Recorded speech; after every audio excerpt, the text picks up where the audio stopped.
Action! Welcome to the 225 podcast with your hosts, Noah Ray, Andrew The Cargill, Berserker. and me, Matthew Alvazadi. Oh, yeah. Yeah. What a fun week we have planned. Yeah. The other three podcasts have been going very well. They We're went very very excited. well. Our TikTok's blowing up. Follow us, the 225 podcast on TikTok and Instagram. We also have Seaboom energy drinks once again. Yeah, well, We bought a Okay. case, so Everyone? we're going to be drinking these. Everyone, shh. Mine was already open. Okay. So we've been rolling for a couple minutes now, Yeah. but we just now started live, and this great idea just came to us. A new segment on the podcast. It's not sus or not. It's This Week in Training. A weekly recap What'd you of our say? training. A weekly Yeah. recap. No. So I think save best for last. Yeah, I think Drew had the best training week for I sure. had a this pretty week. good training, or the past week and a half. Yeah, I And think just- you've been really blowing up and getting like Yeah. Still really starting to strong click. stuff starting to Eating. click for sure. I Still think it is, and starting that's to click. exciting. You can go first. Feel free. Cool. So I think just to set the ground, because we're going to have very different things everyone's doing, because he's a lot closer to a meet than any of us. I think you are the closest than you, I than think me. you're 12. I'm like 10. Yeah. I think Right. mine's literally just 2 So, as well. mind you, I'm like 8 months out, just to put out there why I'm doing something. So, I don't know. I've been doing a lot of tempo work, working on my keeping knees over toes, knee valgus on squat. That's been really great. I hit, was it 315 for a set of 5, 4 seconds down, 2 in the hole, and 4 up. That was awful, but definitely getting Solid. stronger. I mean, I think I started at 264, so that was a pretty good increase in like 4 weeks. Been doing a lot of just bench technique, 1.5 bench, 3 second pause, that type of stuff. Larson, that's been moving well. And then deadlift has been buttery. I'm doing tempo, but tempo on the way down, and my form is just clicking. So what does that do? What does that help? Form on the way down enforces your back positioning. Mhm. So most people, like we talked in the earlier episode of my hot take of not slamming your deadlifts, slamming the deadlift encourages and enforces kind of the rounding of the shoulders, which you're like, I'm done with the lift. But when you have 4 more deadlifts and you're doing a higher set, you really want that upper back strength because it keeps your shoulders back and locked, keeps your chest up. And that's, a lot of people deadlift and they lock their knees out first, but then they're having to overcompensate and overextend. So it just kind of works on keeping your chest positioning really good. So you're not really like collapsing. And that could be totally wrong, but that's what I understand from it. Well, me and Matthew also happen to have the same coach, Miss Becky. Love you. Shout out, Becky. And we actually are both kind of working on similar aspects because for my deadlift, when I failed my 3rd attempt at States, my shoulders, you could see, fell forward and I completely lost all tension in my upper back. And it then ripped out of my hand. So it was a grip strength issue as well as, kind of form falling apart. Even though strength was there, had it, but, form fell apart, stuff like that. So for me, I'm also doing similar stuff to that. I've never done Larson press before. I did 275 for 7 RP, like 7.5. It was good. Pretty easy. Larson's brutal. Yeah, that was fun though. I actually enjoyed it. I'd never done it before. I'm working on a lot of hip mobility, knee mobility, because I've struggled with some, knee and hip pain in the past, and it's starting to feel a lot better, which I'm Nice. really excited about. I'm starting to squat with very minimal knee pain and deadlift with minimal hip pain, which is nice. Bench always going pretty well. Like I said, Larson was good. I did a SSB bar split squats yesterday. dude. I went really light, so it wasn't that bad. But I can see in 4 weeks when I have, pretty heavy sessions of those, it's going to be terrible. When you I get to did around like 2 100 plates, pounds. Yeah. it I did like starts to 100 burn. pounds, I think, with the bar, maybe a little more than that.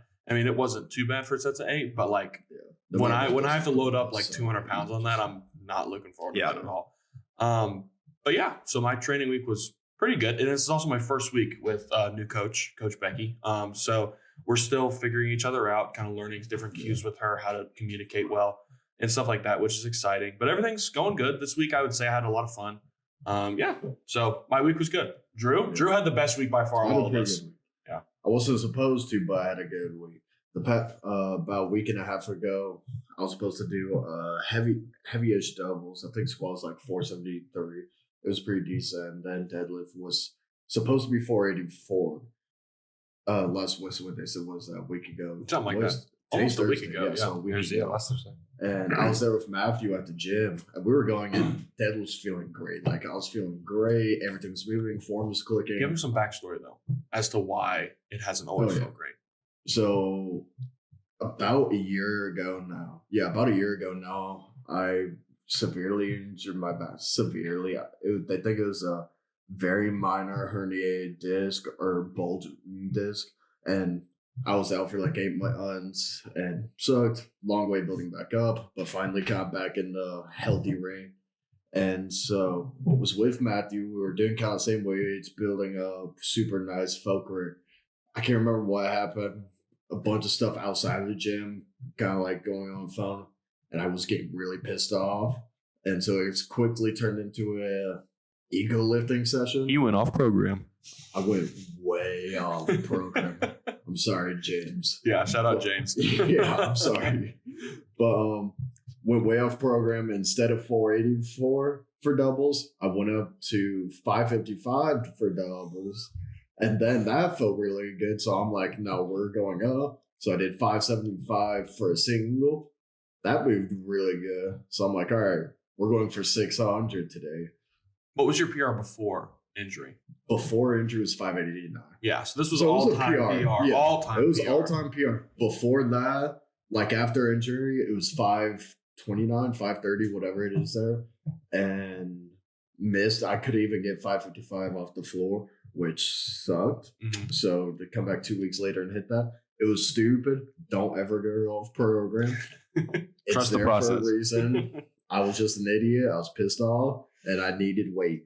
So we did that. Ended up getting it wouldn't passing comp. The lockout was not. It was a lockout and drop. Could we blow up the video? Yeah, I can pull. Yeah, all right. 3, 2, 1, video. I'll tag I get myself too. like 4-second audio. Yeah. Okay, back to you.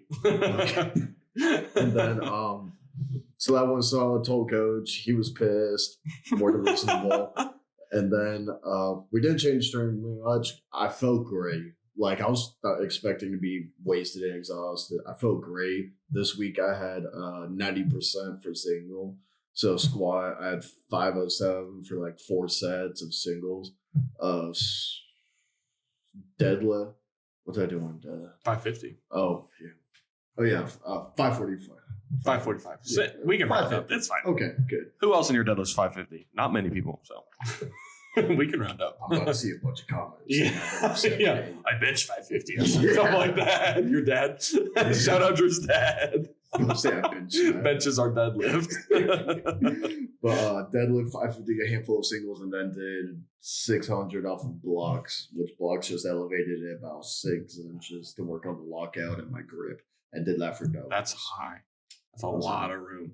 Yeah, a lot of range of motion out of the But way. speaking of kind of going off program, I I think have a- all those you went off program for your first time benching 225. So I was about to say that's a perfect transition. Yeah, I think there's a time and place to go off program. I disagree, but I will say Whoa. first time I ever hit a 400 plus bench press, I went off program heavily. Oh, I remember. Yeah, I so remember Drew was this. coaching me at the time, and I think my PR at that point was like I think I had 385, so I was relatively And I close. think that was what your top set was supposed to be. Like a single from kind of what my max was, so like whatever It was percentage that pyramid. was. That's Yeah, what it was. We had a pyramid, so not crazy all out, but a Mhm. heavy. still relatively heavy day. And when I tell you, my bench never felt as good as it did on that day. I think I did 375, so 3 reds. And when I tell you, it felt like there was nothing on the bar. I mean, it was insane. I sent the video to the whole group chat. Everyone was like, just go off program, like just go up, like bench 4 right now.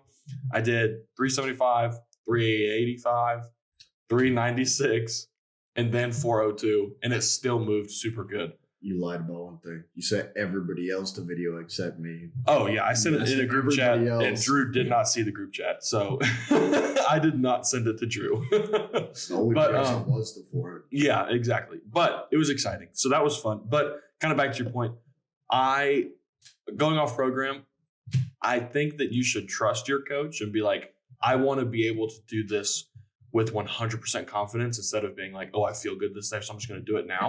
I think waiting a long term and trusting that process of, the 4 6 week block or whatever, that I have that goal. I think instead of just being like, oh, I feel good this day, like, let me just do it.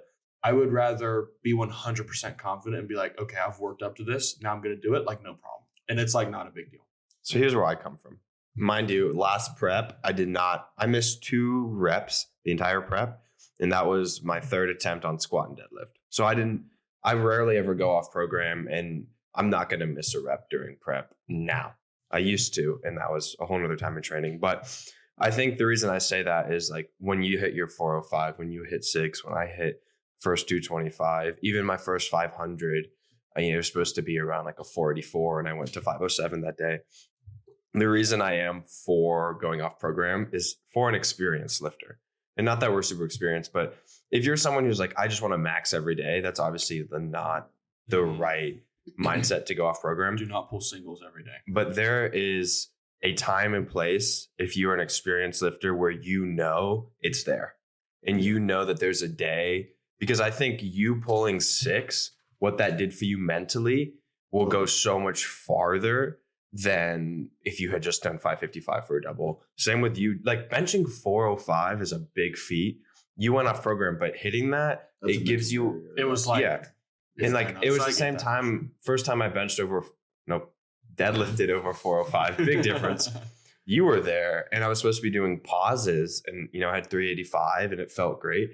And you guys were like, load up 405. I hit it. Then I loaded up 415. I had such a mental block for 405. Like, I think for someone who knows themselves well, there's a time and place to go off program. I think the mental barriers are big. I would agree with that. Like, I think I've hit mental barriers big, not even just weight wise, but I remember I went through like a 4-week span where bench press was just like not clicking. I failed something that I should have hit. It was like board press, and it was like 385 for 2. You were there. It was like I was holding the board, and like I failed that, and that just like messed me up for like 4 weeks. And I don't know why it did that, but the mental barriers in this sport are so important. Like, you have to go into training, go into prep, go into all this stuff like 100% confident in your abilities for what you can do. Because I went through, that 4 or 5 week span, and my bench press plateaued, if not dipped. Like, I was struggling benching like 350, 360. And for someone with my bench, like that shouldn't be a problem. Like, doing that for sets of 3 should not be an issue. And I mean, it was like a horrible struggle. But then after, I kind of worked my way around that. We both worked through that and ended up figuring it out. But I do agree with breaking past the whole mental barrier thing, because once you bench or squat or deadlift past that big number, even like past like a 50 number, like 550, 450, 350, whatever, I think that unlocks a lot of potential in you that I think a lot of people, kind of get nervous and scared and are not. Half the sport, I believe, is half the sport is No, I'd say more. Yeah. Like, strength is obviously going to help you 100%, but I mean, crap, 2 weeks ago before the City of Hunter, I missed 5 to 5. Not even like couldn't get it up. It was did not break the floor. It does not budge one bit. And it was then hit that, and then I did it for 5 sets singles. Like, it's like easy, like no problem. Broke, and now I wasn't afraid of the weight. It's okay, it's now bad. Like, I'm ready to go. Yeah, especially I couldn't even imagine the mental blockage with going through like an injury, like what you did. Like, because obviously in any sport, the last thing you want to do is get hurt. Like, getting hurt should be like top priority of things to not do. So I could not imagine kind of going through that mental barrier of like, oh my gosh, I don't want to get myself hurt, but also I don't want to train to where it's not really even doing anything. It's so light, like you're taking it so carefully. So like going around that and finding that middle ground, I think it's super interesting to kind of see your journey. Yeah. Because we've known each other. We've been living together for 8 months. 8 months now. So I saw you when you couldn't squat, and now seeing you and deadlift, and now seeing you kind of grow out of that mindset of like, I'm going to be safe, but also I'm confident in my abilities and I'm confident in my forms and all that stuff. I think it's super interesting, and I really have enjoyed kind of seeing you grow in that aspect of your lifting career. Nice. No, I mean, it is super interesting to see, because it is motivating. Like, we all are really good about motivating each other. Like, living with you two is like the best thing that's happened. 9 o'clock last night, I was getting yelled at to make food. Yeah, exactly. We keep each other accountable. We're also always there for each other when it comes to lifting. We give each other so much crap. If anyone, the people that know us in real life know, we are always getting on each other's nerves, always messing with each other.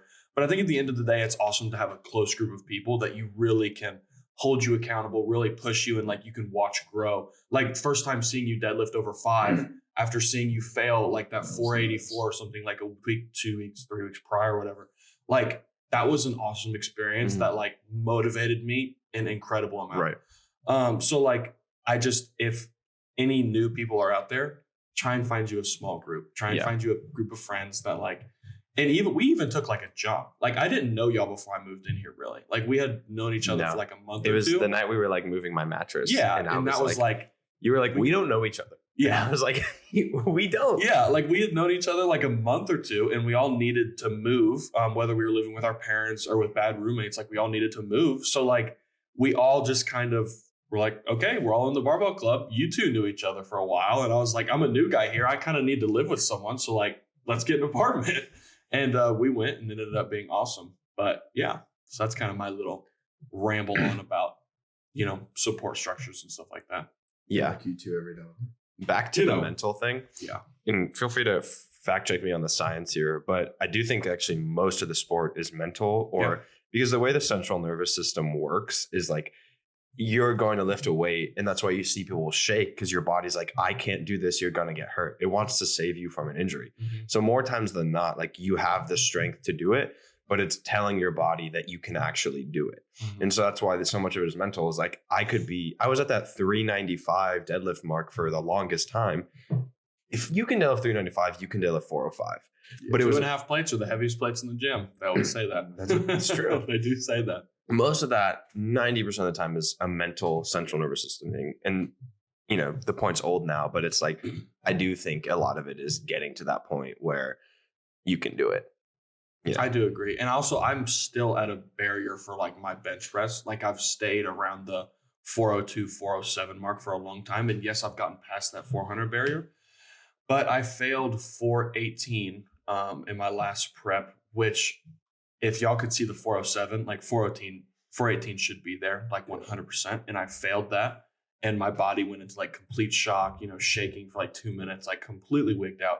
And it's still like, I can not pause 4-5 and it'd be like, boom, boom, like 4-5 is no problem. But getting past that, like to 418, especially like in a competition, like it's still that mental barrier is there. And it's something that I'm always working on and trying to be better at and build a more confident bench press.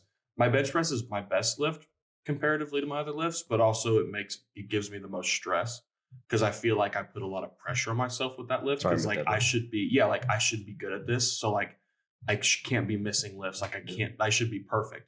Especially in comps, so like that's where I cover ground. Mm-hmm. Not crazy square, crazy deadlift, but bench press, I'm going to cover a good bit of distance on. Exactly. That's the same thing I did. So like, I just feel like there's a lot of pressure. And I feel like all of us have that, your deadlift, your bench too. Like if bench doesn't feel great that day, it's like, shoot, like it needs to be feeling good. Like I need to have this under control. You with deadlift, like when your fingers are all types of messed up, it's like it's, you put that pressure on yourself. And I mean, it's just a true thing. It's, so yeah, that's kind of where I'm at with that. For bench press and competitions, it's the most variable days. Yes.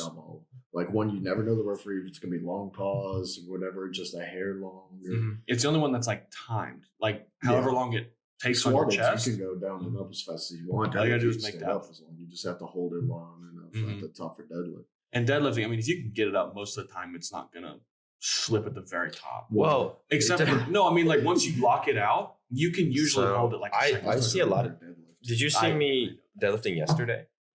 And I had the one where I fell over the bar.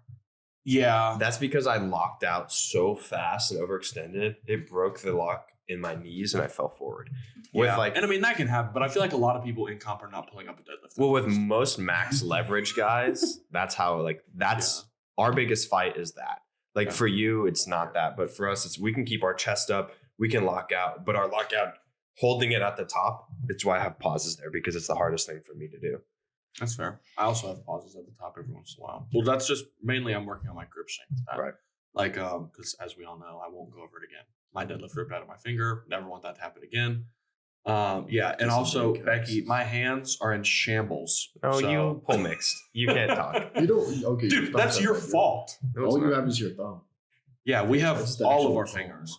This is a man saying, you got soft hands there, boy. You ain't working 80 hours a week, brother. You I got literally- soft hands. I literally worked 70-hour weeks. I don't a even month see my ago. family anymore. I sleep in my truck. I didn't see you guys for like 2 months. Soft hands, man. That's funny. All right. Continuing on. Topics. Topics. This is one I like because it's come up in my life before. I've called it the danger of a certification. Mm-hmm. So I agree with that for sure. I think the first thing is like, what does a certification mean? You know, So- and it's, you want to take it?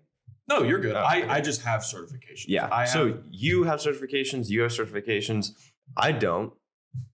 So technically you don't have to listen to anything I say. And I Mhm. could, you know, I think more so certifications nowadays are more of a legal thing than they are oh yeah. actual knowledge. Because in my NASM, I'm an NASM CPT as well as a sport nutrition coach. So in not as much in the nutrition realm, but in the personal trainer realm, my teacher that taught that course and any other real personal trainers or real coaches that I know that are more knowledgeable than, you know, the people that have been doing it 20, 30, 40 years, all of them are like, that certification doesn't mean anything. And more than like 50% of the stuff they teach you is not right.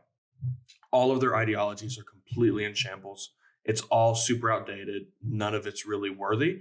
It's just having the certification can kind of get your foot in that door. If you want to be in that personal trainer realm or that coaching realm, you need to have that. Even though 50 to 75% of it is complete BS and just does not make any logical sense and stuff that you just should not do. And I know any of the other NASM CPTs out there, y'all all probably have heard that before. And if you haven't, talk to someone that's super knowledgeable that has been through that course, and they will tell you literally 50 to 75% is complete BS. So that's why kind of we're bringing up this topic of, oh, he or she has NASM certifications in their bio, like they must know everything about whether that's, you know, powerlifting coaching, personal training, nutrition, you know. They know it all. Yeah, exactly. Like just because I have those certifications doesn't mean I'm an expert in them. But like a lot of people have to do their own research, and that's what I've done. But some people don't do that. So they get these certifications and they're like, oh, I can, you know, do all this stuff. And it's like, you really can be hurting people. You don't have all the knowledge that you really need to on that topic. Back to you. That's kind of just what the certifications Yeah, are. no, I agree completely. I think it's a weird thing because we've all had multiple coaches. We've had people we've worked with, and we're bringing a host on. I'm going to tease it, who is a very accomplished coach. And so And athlete. very accomplished athlete, more so than a coach, but both are great. I don't want to dig myself in a hole. Yeah. Overall You're amazing going to get athlete. 10-second pauses now. Overall amazing athlete and coach. But it's interesting because when you choose a coach, you know, your brain wants to go to certain defaults, you know, like, okay, how many certifications do they have? How strong are they? What do they look like? Or that type of thing. But like, I realistically don't think that matters. Like when I go back and think of just sports, and I think that's where so many people lose with fitness is like, they think their coach has to be good at this thing. You don't have to be good at that thing to be a good coach. You look at the top powerlifting coach, they're not powerlifting more than their athletes or soccer coaches. None of my soccer coaches could probably score a goal on me when I was a goalkeeper. Yeah, like they couldn't score a goal on me unless they got lucky, but they knew the game.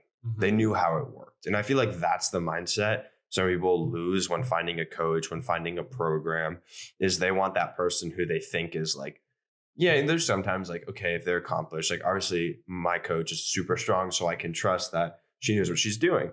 But even if she wasn't super strong, if I had worked with her and seen, okay, I'm seeing results, I'm liking what I'm doing, that should be enough for your brain. And I think that's where the difficulty is like that certification helps, but it also is like, what does it really mean at the end of the day? I also think one of the biggest factors of how to see if someone's trustworthy or not is ask them a question that you 100% know the answer to. Do research on your own and figure out, you know, a list of, you know, 1, 2, 3 questions that you kind of ask progressively, not just like sit them down and ask these 3 questions, but like kind of progressively you bring up topics of like, hey, like, why are my knees going in? And like, you know what it's called, you know all this stuff, and see kind of what they say and kind of what their responses are. And I think you're right. Like, you don't need someone that's like shredded all the time on 6% body fat. That's a professional bodybuilder to be your coach, to be a Who's good bodybuilding also coach. a 500 dots. Yeah, well, yeah. I'm just saying, like, 6% body fat, 500 dots. like it doesn't I'm like not that good. yeah. I mean, obviously, you want them to have a relatively good resume. You want them to have at least for me with a powerlifting coach, I don't want a powerlifting coach that's like competed once or like never really competed. Personally, Right. I do find value in that because powerlifting or that's like having a soccer coach that's never really played a game. Yeah. Yes, you can study the game and know how it works, but unless you put yourself in those situations of like things happen so fast and on the fly, you have to be able to think about those things. And if you've not really experienced much like that, then it can be hard as a coach to put yourself in your athlete's shoes. And actually, I'm taking a coaching principles class right now in college. So that's kind of where I'm learning some of this stuff about how, yes, you need to be knowledgeable, but also being involved in that sport is also important. Because like I said, so many different variables go into so many different things. The squat, bench, deadlift, 3 attempts, something could go completely wrong. And you have to kind of be able to put yourself in your athlete's shoes and be like, hey, I remember this has happened to me or happened to some of my other athletes. Like, I kind of understand what you're going through. Let's do this to fix it. Let's try this, like that type of stuff. So that's kind of what I would recommend people do is ask questions and Right. actually see how knowledgeable they truly are. To me, at least powerlifting wise, I'm big on rather have experience than you have 10 worthless certifications. To me, like you said, I don't want someone that's only done one competition. How am I going to expect you to help me at nationals when I go there or states when I'm in a tight competition when you've only done one, maybe local me where you haven't been able to play those games before? Because Oh, at the end of the day, when you get to like Third deadlift? You playing Yeah, games? I had to play a national games lot of on games those. on my third the games deadlift. get serious, especially nationals or states. I mean states States are the especially same thing. You had that happen. It's at that size stuff now, at least in Georgia, where you have to start playing those games and like analyze everything. And let's Oh. explain the games shortly. On the deadlift, any attempt on the deadlift, you have the ability to change it twice, essentially up to walking out on the platform. So sometimes you'll see in a meet, it takes time because they're switching it. The logic behind that is if me and you are competing and you're winning the meet, but I'm the deadlift specialist, well, I'm going to put something crazy to start. Yeah. And you're going to get scared. And so then you're going to either raise your start or lower it to make sure that you get it. Well, you miss it. You overreach. Well, then I lower mine and boom, I've won the meet. So that's what we mean by games. Or even third attempts. Third attempts are where That's the biggest one. So yeah, I think I put like a difference of 5 or 10 kilos on my third attempt. which is The guy I was a lot. competing with dropped his because he's like, oh, shoot. And then we just dropped mine. And like, Yeah. boom, it was fine. Mhm. That's what we mean by Like you're games. literally trying to call the bluff. Like you have to It's like poker. push them out until the end, and that's where the good coaching comes in. Right. Like one as an athlete, I don't want to deal with that. Yeah. That's a mental stress on top of the physical stress you're already in. Mhm. And I don't want to deal with that. I want a coach that's knowledgeable and able to understand that, to be able to do that without me having to worry.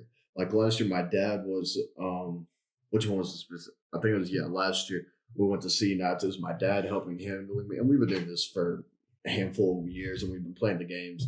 And it's by the time we get third deadlift, normally he's there by my side and kind of like asking what I need, but no, he's sitting at the table waiting till he's watching every single person's attempt. Like, okay, I know this guy does not have another 5 keys on. Mhm. He throws 7.5 keys on. He won't hit it. Not stressed. This is what we're gonna do.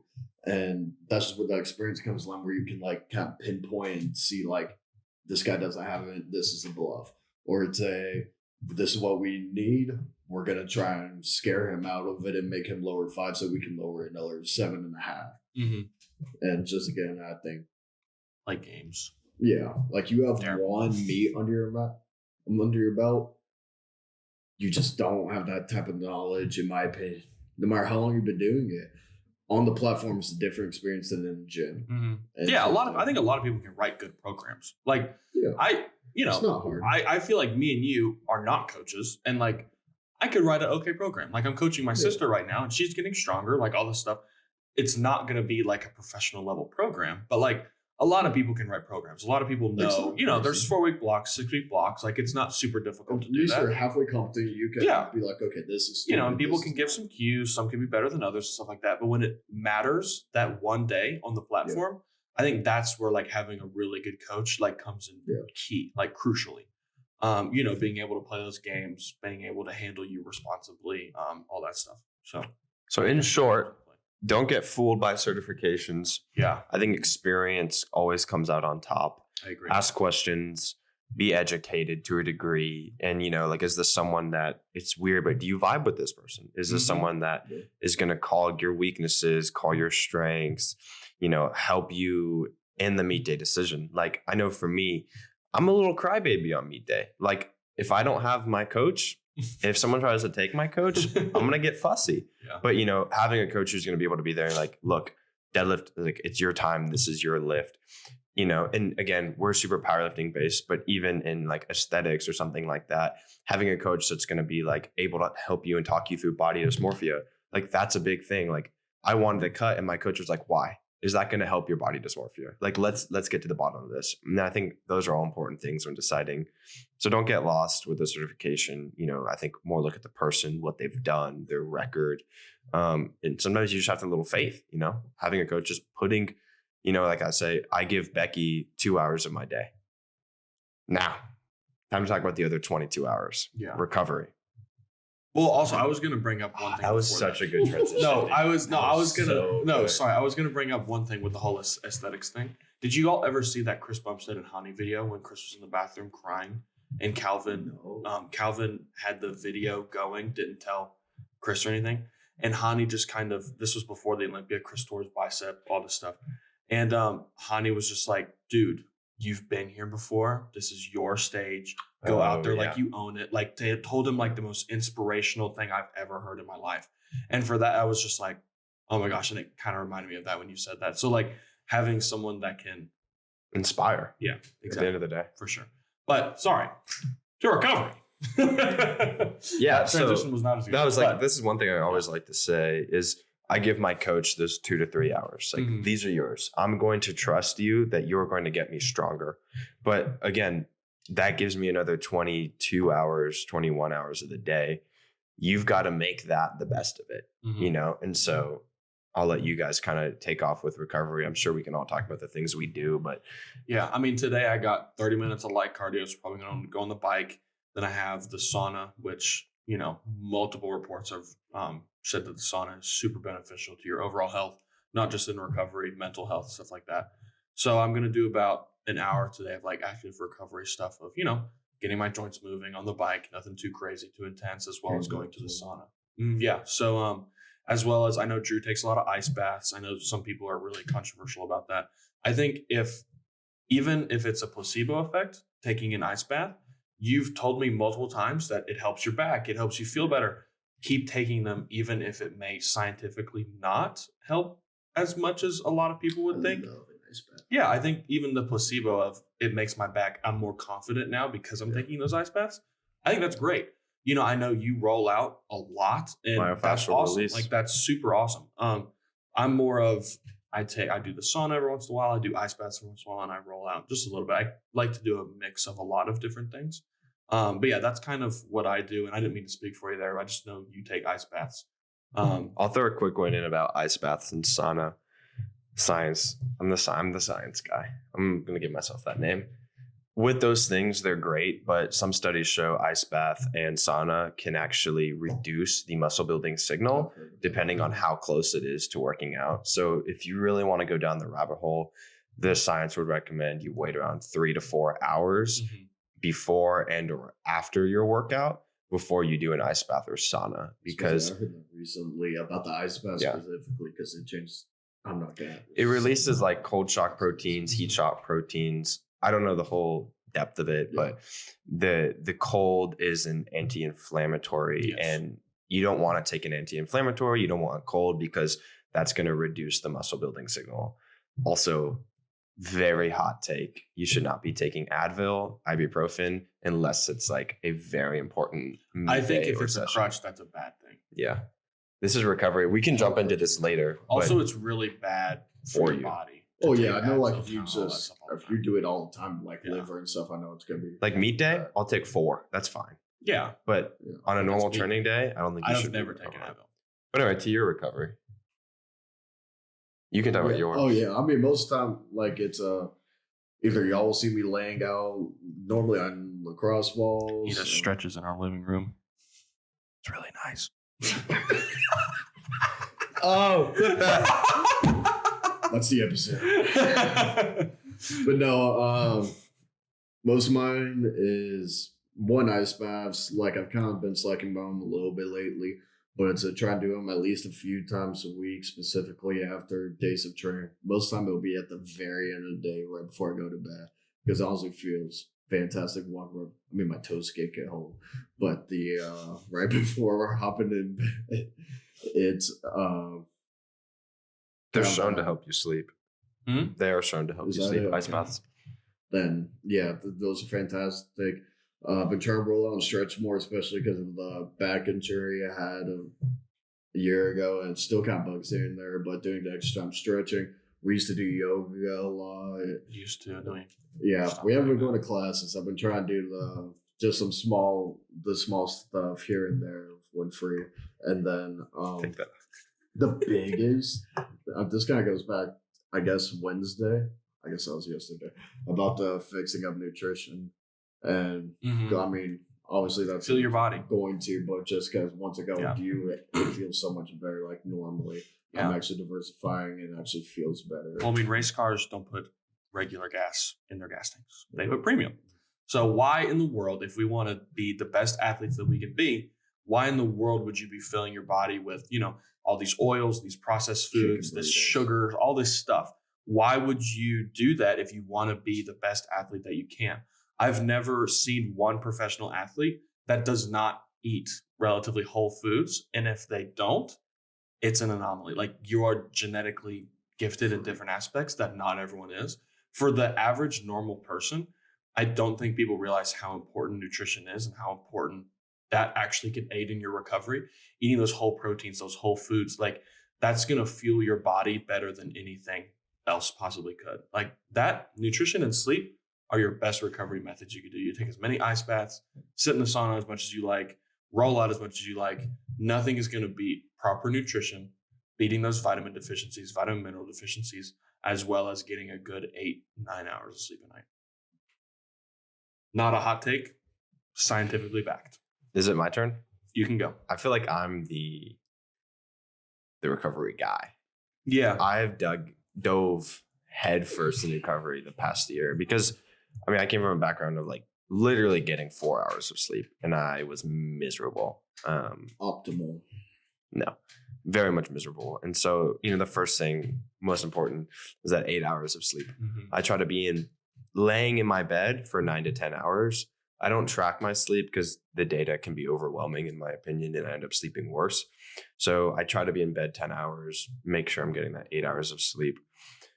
But most of my recovery starts around sleep. So I'll try to take a walk in the morning, expose myself to some sunlight.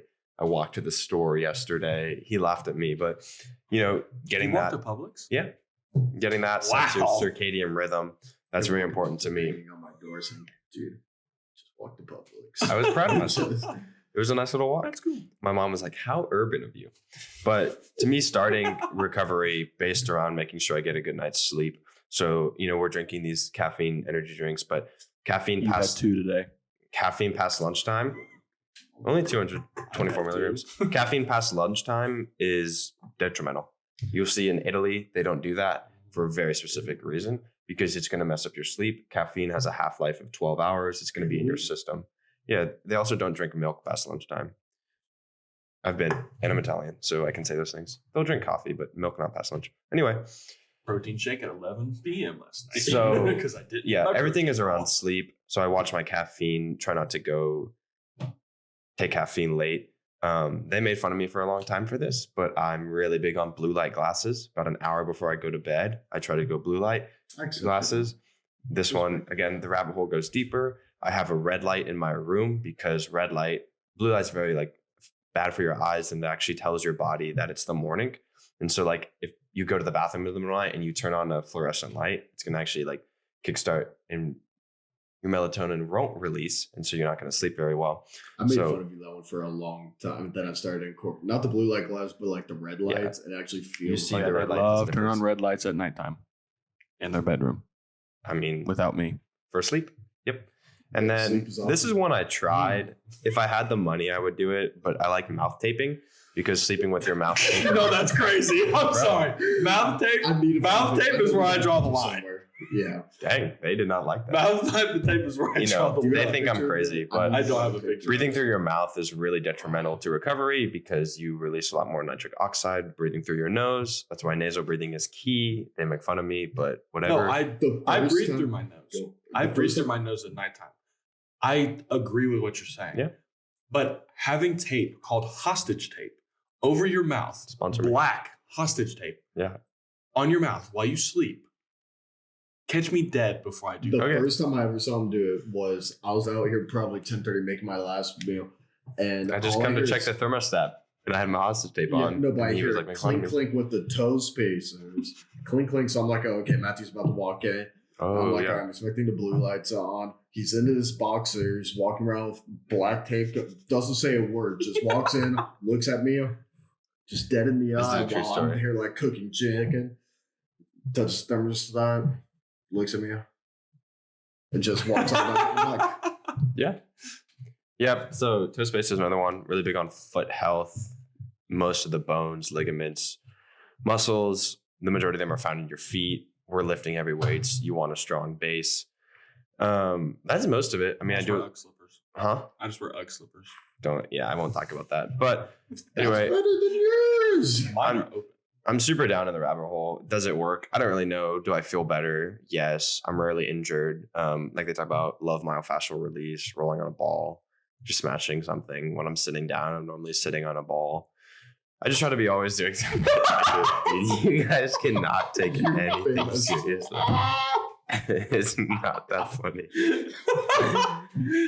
Could have said anything else. It's like that one video. I have like I a was look. 9 years old. Is that a video of him? No, Oh, it's I forget What's the his name? It's Asian the guy guy. that goes with He's Peter so Pan. funny. It's I not forget Peter his Pan, it's the name. other guy. Uncle Roger? No, No. not No. Uncle Roger. It's I don't know. That was what that was like, though. Dude, I'm just talking about Okay, recovery. I'm sorry. No, No. I know you are. You Is just it don't care about embarrassing? recovery. Anyway, they make fun of me. I don't get hurt. So who's laughing? Not me. We'll see where I am in 50 years. Maybe I'll be worse off. I don't really know. Eat well, sleep well, Eat and sleep, roll at out. least. Because I know a lot of people don't Sunlight. want to take ice baths. They want to do that. Because Yeah. a lot of people just are too lazy. Don't to get do into that. the advanced stuff. Mhm. Like that's So going to simple. help you. The things that we do are so extra, at least for me. Yeah. But you have to realize I've already on top of nutrition and sleep. So like when you do those, you're going to see a really big change. Mhm. But if you want to keep doing it, keep going down, keep recovering better, that's when you incorporate things like mouth tape, saunas, ice baths, all that stuff is extra, Mhm. but it works. Yeah, it may give you that. It's not going to change the game, but it may give you that 2 to 5%. Where if you add those up over time, Right. you're going to be that 2% better, that 5% better than what you could have been. So I mean, I know we give you a lot of crap. It's not actually harmful. Like I don't actually mean it in a harmful way. Well, And it's just every night. funny I'll because never mouth tape. that's the one thing that I do make fun of you for. But like the blue light glasses, that's fine. Ice baths, saunas, rolling out, all that stuff's definitely beneficial. But like Matthew said, start off with just trying to get 8 hours of sleep. Yeah. Then start off trying to eat more oh my whole God. foods. Drink a gallon of water a day. Oh my gosh, we completely skipped over that. That's terrible. That's probably the See, top 3 most important things. That's how you Water, know- nutrition, and sleep. and motivation. That's why it's like we're in deep because this is so natural to us to be drinking Yeah. this much water, eating well, We have gallon jugs everywhere. that we just carry everywhere. So yeah, that's kind of like a really good way to talk about nutrition. Yeah, I think you have to master the basics and then go to the other things. exactly. And that's, I mean, yeah, nutrition isn't, not nutrition, recovery, it's not hard, but it's so overlooked. Like, especially we talk about being collegiate powerlifters. So many people, at least like when I was on the team last year and there was less people, so I'm kind of calling people out here, but it doesn't really matter. They would not see results, or they would be getting hurt. This isn't you. And they would be like, why is this stuff happening? All this. And but you look at their lifestyle, these guys are partying, they're drinking, they're not sleeping. Like alcohol literally kills organs. Awful for you. It's called intoxicated because There's it's a time and toxin place for it. to your Fast body. food every single meal. Right. A drink or two once a week, that's fine. I maybe have pretty stingy views on it, but like, especially as college students, those things are so around. You have to make so many steps. Like it's why I don't have a meal plan at school, because that food isn't healthy, you know? And so that's kind of a big portion of it, is like control the variables that you can control, you know, like an ice bath, that's going to cost money. Red light costs money. Sleeping 8 hours doesn't cost money. Trying to eat better, you can realistically do it, you know? And so I think that's a big point too, to keep into consideration, is like, you don't need a $400, you know, red light. Like mine's a $20 light bulb, you know, those type of things. Again, the mouth tape, it's cool. I don't buy it that often because it's expensive. Work on breathing through your nose. Walk outside. It is free, last time I checked, to go outside and get sunlight. So Except for you, first 8 months of lifting in your basement. Yeah. Being locked in your basement. I had that. I'm joking. I had the mural. That was all the sunlight I needed. That's so funny. Make you feel a little bit more But yeah, comfortable. the core tenets to recovery are free. That's good. That is good. That was a That core could be the name of recovery. name of this one, episode 4. Core tenets of recovery. Yeah. So It's really That's a good. one. yeah. I mean, I think I just love recovery because it's something you can control. And Maybe I'm a also, control freak, but like you said, a lot of people are not super into it. So like Yeah. if you can even get that, you know, just a little bit better than they are against your competition, then I think that's a huge key. right. I think that's the key to being what makes a good athlete and a great athlete, I think, is Recovery. taking those small variables that you can control and really trying to be really good at those small things, because those small things add up. Yeah. You know what I mean? Getting a 5 to 10% increase on whatever you're putting in, like that could be huge. That can make or break everything. 1% every day is going to build up at the Yeah. end of the year. It's Exactly. 36 to 38%. So that's the book Atomic Habits. I don't know if you guys have read it, but it's about making small change every day is going to be a 38% change on a yearly basis. Yeah. So me changing 38% every year, It's a big number. that's a really big yeah. number. And so people like don't take that into consideration, but like me drinking a gallon a day is going to change so much. Slowly, but surely. And Yeah. so everyone wants, you know, it's the same with the coach. Everyone wants the flashy big change. I want my total 400 dots within a year of lifting. Most of the time, no. I don't know anyone whose first year of picking up a barbell is going to do that. Yeah. So Not without any background experience. If you haven't touched barbell, you're not going to walk in and do that. Yeah. next time. For sure. All right. Did we want to touch on anything else? I thought that was pretty good. I think that was a great, Yeah. I think that was great very little good. session. Close to an hour. You know, that's what we Sure. like to aim for. Yeah. So, y'all let us know in the comments anything we can do better. Any questions that y'all have. We do have some special guests coming on, hopefully within the next week or two, that we're super excited to announce. So yeah, thank you everyone for watching, and we will be back on. This will be posted on Saturday at 10 a.m. Our other podcasts are on Wednesdays at 3 p.m. So we will see you all there. Don't forget to follow us on Instagram at NoahRayLifts, _berserker_ at ELB82.5kg. Follow the 225 podcast on Instagram, on TikTok, on YouTube, and Spotify. And we will see you Next time. next time. I think that was our best one. That was a very good one. I think that one was our That was best very one. casual and good. Yeah. I think the conversation flowed there really well.